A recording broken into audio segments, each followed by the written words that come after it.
கர்த்தரின் சத்தம்.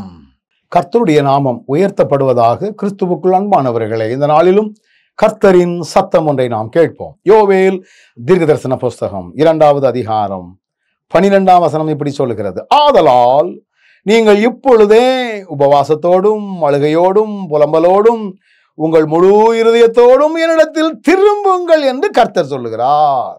நெருக்கடி காலங்களிலே, எல்லாம் இழந்து தவித்து கொண்டிருக்கிற காலங்களிலே, நெருக்கடிக்கு மேல் நெருக்கடி, கஷ்டத்திற்கு மேல் கஷ்டம், பிரச்சனைக்கு மேல் பிரச்சனை, அப்படியே ஒரு சூழ்நிலையில அந்த காலங்களில் இஸ்ரவேல் ஜனங்கள் இருந்தார்கள். அப்போ யோவேல் தீர்க்கனின் மூலமாய் ஆண்டவர் உரைக்கிற ஒரே ஒரு வார்த்தை, இப்பொழுதே உபவாசத்தோடும் அழுகையோடும் புலம்பலோடும் உங்கள் முழு இருதயத்தோடும் என்னிடத்திற்கு திரும்புங்கள். இந்த வசனம் ரொம்ப முக்கியம். இன்னைக்கு நிறைய நேரங்கள்ல நிறைய இடங்கள்ல உபவாச கூடுகை நடக்குது. 12 மணி நேர உபவாசம், 21 மணி நாள் உபவாச ஜபம் அப்படிலாம் நடக்குது. ஆனா என்ன மறந்துடுதோம் அப்படின்னா, கர்த்தரிடத்தில் திரும்ப மறந்து விடுகிறோம். கர்த்தரிடத்தில் கதற மறந்து விடுகிறோம். வசனம் சொல்லுது, உங்கள் முழு இருதயத்தோடும் அப்படின்னு போடப்பட்டிருக்குது. சரிதானே?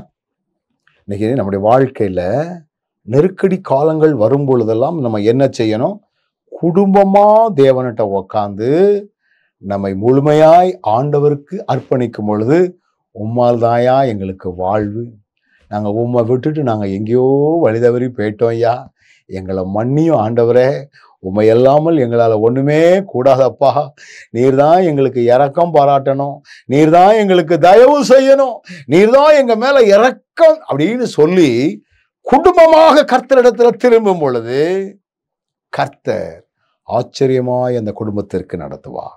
அவர்கள் ஜெபங்களை கேட்டு ஆண்டவர் மகிமையான ஒரு காரியங்களை செய்வார். கண்களை மூடுவோமா? நல்ல ஆண்டவரே, நாங்க முழு இருதயத்தோடு உம்மிடத்தில் திரும்பணும்னு விரும்புகிறீர். அதை நாங்கள் தெளிவாய் செய்வதற்குரிய ஞானம் தந்து எங்களை வழி நடத்தும். இயேசுவின் நாமத்தில் ஜெபிக்கிறோம் நல்ல பிதாவே, ஆமென்.